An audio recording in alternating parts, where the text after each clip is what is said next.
Hujan turun di kota Ponorogo. Para pengendara berlalu lalang menggunakan jas hujan, sedangkan para pejalan kaki menggunakan payung yang besar. Malam itu, walaupun hujan tetap saja ramai seperti biasanya. Terlihat para pemuda berkumpul membuat perkumpulan-perkumpulan di angkringan pinggir jalan.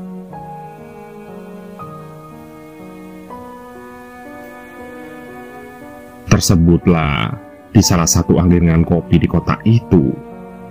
Ada sekumpulan pemuda sedang asik bercengkrama sambil menikmati kopi yang hangat. Asap rokok terlihat membumbung dari sekumpulan pemuda itu. Mereka sangat menikmati suasana di malam itu. Hawanya yang dingin bisa dihangatkan dengan secangkir kopi hangat dan batang rokok yang ada di tangan mereka.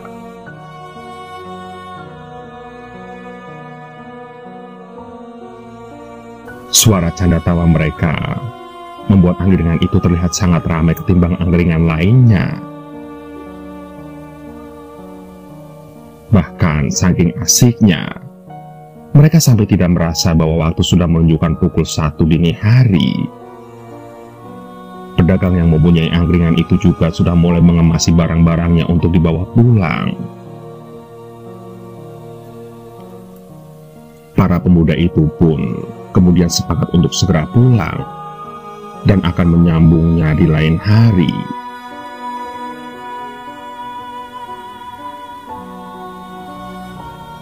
Sudah cukup untuk hari ini, kita sambung lain hari ya, ucap salah satu dari mereka yang bernama Aryo.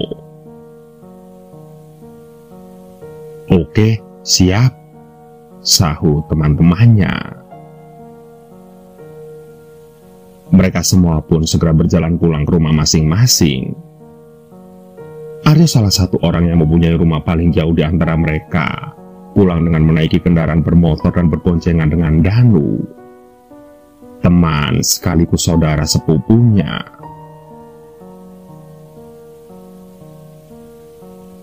Aryo dan Danu rumahnya berada di daerah Ponorogo paling barat, hampir masuk perbatasan Ponorogo-Wonogiri, Jawa Tengah. Dan saat melewati jalan di daerah Tambak Bayan, tiba-tiba sesuatu terjadi.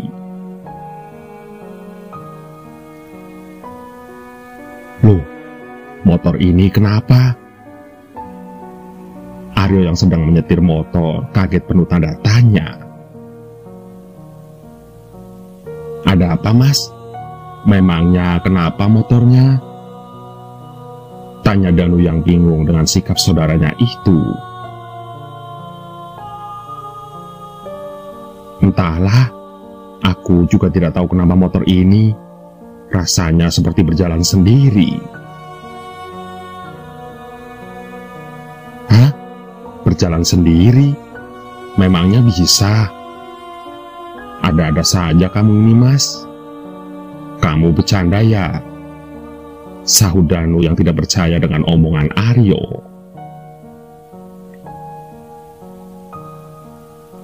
Wah, kamu ini, aku tidak sedang bercanda. Ini nyata. Lihat ini. Aryo kemudian membuktikan dengan melepaskan genggaman kedua tangannya dari setir motor. Loh, kok bisa? Danu sontak kebingungan.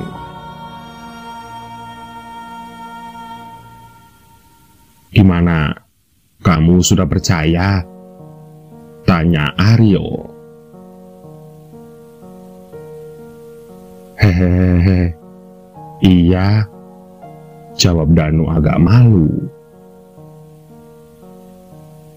Terus gimana ini, Bu? Begini, Mas, kita tetap tenang ya. Ikuti saja kemana motor ini membawa kita, jawab Danu.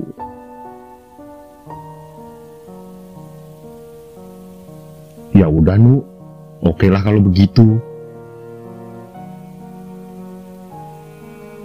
Tiba-tiba, saat berada di timur jembatan Sungai Sekayu, motor itu berbelok sendiri ke arah selatan.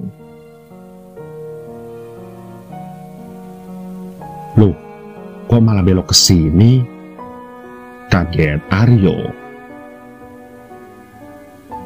Sudahlah mas, yang tenang, jangan takut. Kita ikuti saja motor ini. Toh nanti kalau sudah waktunya berhenti juga pasti berhenti. Ucap Danu menenangkan Aryo yang ketakutan. Iya Nu, bismillah, semoga aja kita selamat ya. Amin.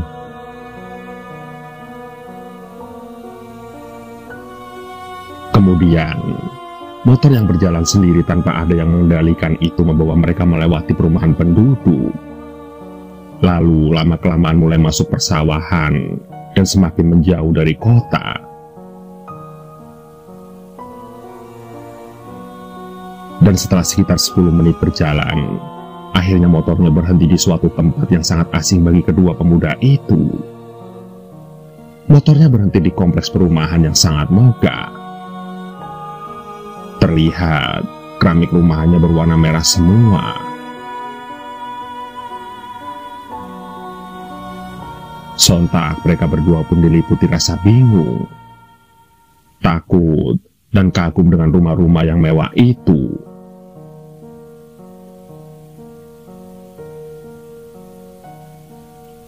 Di mana ini? Rumahnya kok mewah-mewah ya? Tanya Aryo.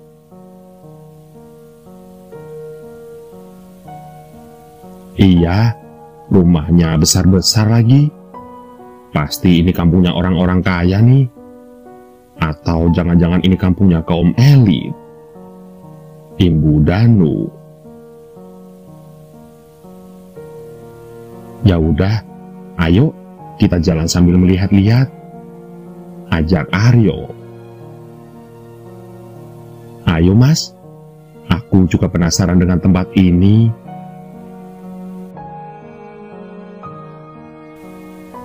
Aryo dan Danu kemudian turun dari motor. Kemudian mereka berjalan menyusuri tempat itu. Mereka terkagum akan bangunan-bangunan yang indah dan megah, namun mereka juga bingung. Kenapa keramiknya berwarna merah semua? Dan saat menyusuri tempat yang penuh bangunan megah itu, Aryo merasakan ada yang aneh, janggal, dan hawanya juga berbeda dengan lainnya.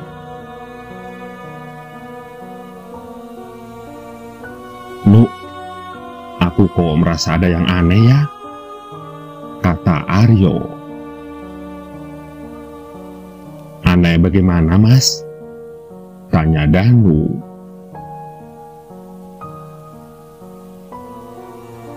Aku merasa hawanya sangat berbeda dengan biasanya. Tadi dikotakan hawanya dingin karena hujan. Tapi di sini kok agak hangat-hangat gitu ya? Padahal di sini bekasnya juga hujan loh. Malah sepertinya deras ini hujannya. Panjang lebar Aryo menjelaskan. Iya sih mas, aku juga merasakan begitu. Bahkan aku curiga kalau rumah-rumah ini adalah rumah kosong. Imbu Danu. Aryo lalu menengok ke kanan dan ke kiri sembari mengamati dengan teliti rumah-rumah mewah di sekelilingnya. Ia pun juga ikut curiga dengan perumahan di tempat itu.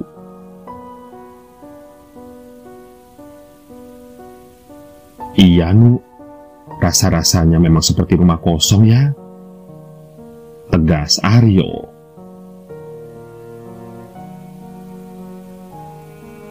Mereka berdua terus berjalan dan semakin menjauh dari motornya.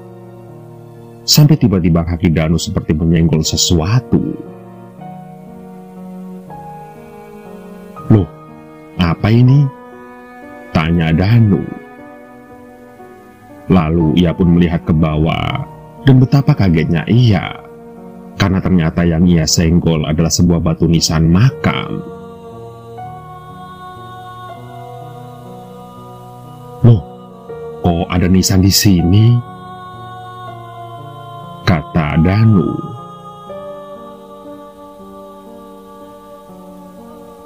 "Nisan?" tanya Aryo kaget. "Iya, lihat ini Mas. Ini beneran sebuah nisan loh." "Waduh, kok bisa ya? Masa makam ada di lingkungan perumahan?" kata Aryo bertanya-tanya.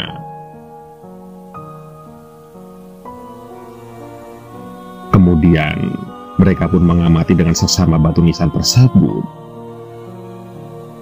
Aryo lantas mengamati sekelilingnya, dan ia pun kaget setelah melihat rumah-rumah yang megah tadi hilang seperti ditelan bumi, musnah tidak tersisa.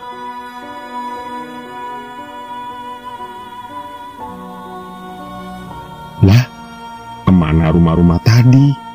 Kenapa jadi gelap begini ya?" Lalu matanya pun tertuju kepada salah satu kijing di situ. "Loh, itu kan kijing. Kenapa kijingnya banyak sekali?" tanya Aryo. Danu juga kaget akan perumahan yang tiba-tiba hilang. "Iya Mas, kok jadi begini ya?" bingung Danu. Lantas ia tersadar bahwa dia dan kakaknya telah disesatkan.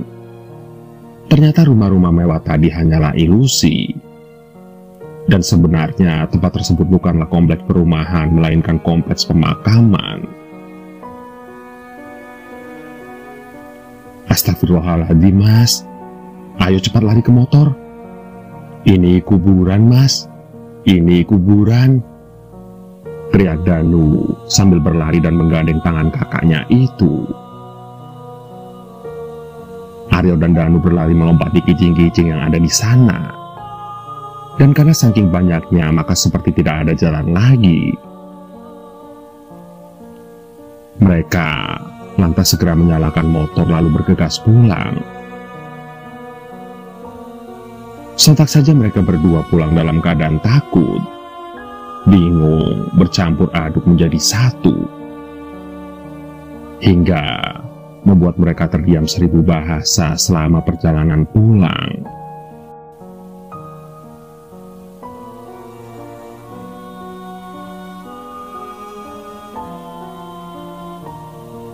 Ali adalah karyawan pabrik. Sudah biasa ia pulang larut malam bila ada lemburan. Dia termasuk orang yang pemberani karena tidak takut mengendarai motor sendirian, walau jalan dari pabrik ke rumahnya cukup jauh dan harus melewati hutan. Ali juga bukan orang yang percaya dengan intensitas bernama hantu. Jadi dia cukup percaya diri melintasi gelapnya malam.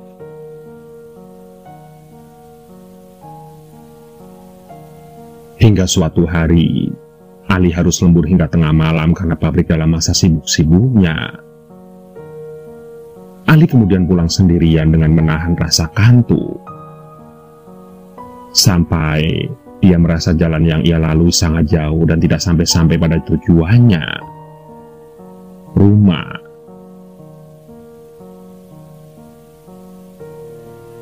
Memang kondisi Ali yang setengah mengantuk membuatnya tidak memperhatikan sekitar. Dia kemudian menggerutu karena jalan panjang seperti tidak ada ujungnya. "Ini kenapa nggak sampai-sampai sih? Apa memang jalannya sejauh ini?" gumam Ali. Ali kemudian berhenti di sebuah jembatan untuk sekedar memeriksa ponselnya. Dan ternyata dia sudah melakukan perjalanan 1 jam lebih. Biasanya setengah jam saja sudah nyampe. Tapi ini kenapa belum sampai-sampai juga ya? Ali berdecak kesal lalu menyimpan ponselnya ke saku jaket. Pemuda itu kemudian kembali melajukan motornya dengan kecepatan lebih cepat. Kantuknya seakan hilang terbawa angin saat rasa kesal mulai memuncak. Matanya jadi lebih cermat mengawasi sekeliling, hingga akhirnya dia menemukan kejanggalan. Aneh, aku udah ngebut tapi dari tadi nggak pindah-pindah, tetap aja di tempat ini. Lagi pula ini bukannya jembatan yang tadi ya? Gumam Ali sambil menghentikan motornya tepat di tempat sebelumnya ia berhenti saat memeriksa ponsel. Kemudian bulu tengkuknya meremang seperti ada yang sengaja menghembuskan napas di belakangnya. Apa dari tadi aku cuma muter-muter di tempat ini? Atau memang aku nggak pindah-pindah? Gumamnya. Ia bergidik. Ia sudah terlalu lama di tempat itu.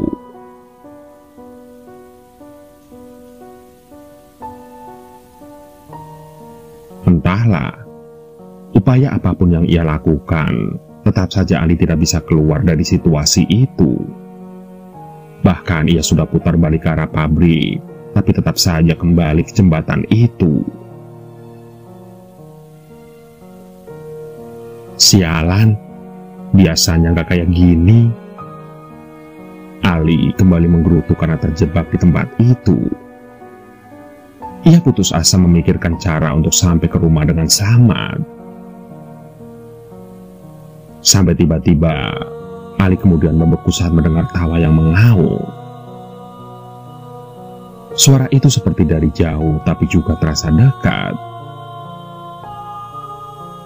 Bahkan, tawa itu tidak juga berhenti, malahan semakin tambah keras. Ali ketakutan. Di hutan tidak ada seorang pun yang akan mendengarnya walau berteriak minta tolong. Apalagi mengharapkan orang melintasi jalan yang sama tengah malam seperti ini. Ali membeku. Kemudian ia terkaget dengan klakson dari arah belakang. Perlahan ia menoleh dan mendapati truk mengangkut pasir semakin mendekat.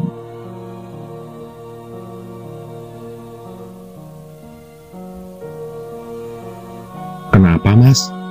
Motornya mogok. Supir truk itu bertanya pada Ali setelah memberhentikan truknya di samping motor Ali. Anu, ini pak, dari tadi saya cuma muter-muter aja di tempat ini dan gak bisa keluar, jawab Ali sambil menelan ludah saat mengatakan hal tak masuk akal itu. Takut dikira mengada-ada.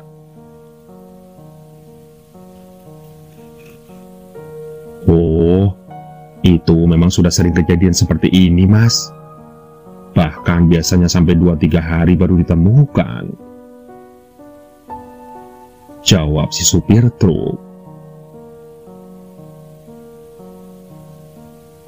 Di luar dugaan, ternyata tanggapan supir truk itu seperti hal yang lumrah dan tidak menganggap Ali mengada-ada. Apanya yang ditemukan, Pak?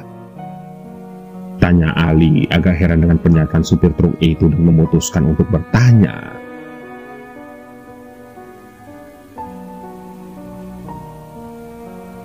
Mayat, Mas.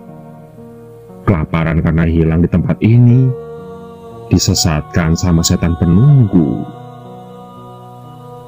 Cerita supir itu dengan enteng, seakan itu hanyalah dongeng anak-anak yang tidak nyata.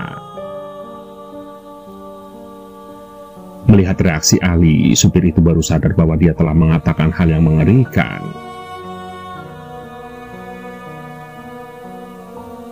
Anu, itu pasti Mas tadi tidak berdoa dulu waktu mau perjalanan pulang ya? Supir itu kemudian mengalihkan pembicaraan agar suasana sedikit mencair. Mendengar itu, Ali hanya bisa menggosok tengkuknya. Ia mengakui kalau dia lupa berdoa saking ngantuknya. Anu, "Gimana caranya saya keluar dari sini ya, Pak?" tanya Ali.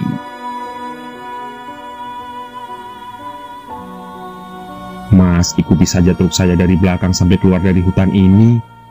Dan jangan berpikiran kotor seperti mengumpat," kata supir truk itu. Kemudian sang supir mengulurkan bantuan sebisanya karena dia sendiri sering juga disesatkan seperti halnya Ali. Setuju dengan penawaran itu, Ali kemudian menghidupkan motornya dan mengikuti laju truk pengangkut pasir itu sampai tiba di pinggiran hutan. Ali menepikan motornya. Ia bermaksud ingin berterima kasih pada si supir truk, tapi truk itu nyatanya tidak berhenti dan semakin jauh hingga tidak terlihat lagi. Itu adalah pengalaman yang menurut Ali cukup menakutkan. Niat hati ingin memotong jalan yang lebih dekat, tapi malah tersesat hingga baru sampai rumah jam 3 pagi. Ali kemudian menceritakan pengalaman semalam pada teman kerjanya dan mendapat pujian bodoh dari si sahabat. "Lagian bisa-bisanya kamu lewat jalan itu. Padahal biasanya kamu kan lewat jalan memutar karena lebih ramai dan halus," kata Irawan, teman kerja Ali yang mengatai Ali karena dengan bodohnya memilih jalan yang angker.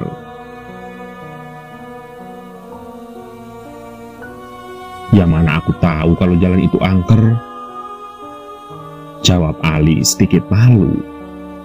Ali tidak bisa berkelit karena dia sendiri menyadari bahwa dirinya memang bodoh.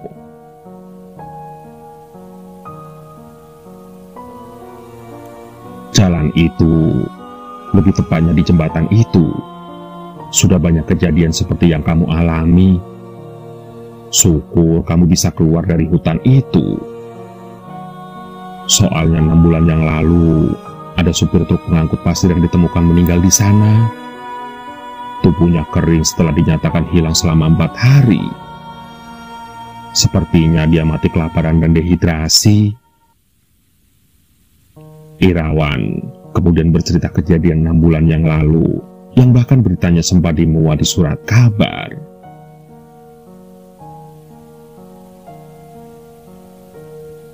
Sontak, Ali jadi teringat orang yang menolongnya tadi malam. Dia lantas berpikir, jangan-jangan itu adalah hantu supir truk yang meninggal 6 bulan yang lalu.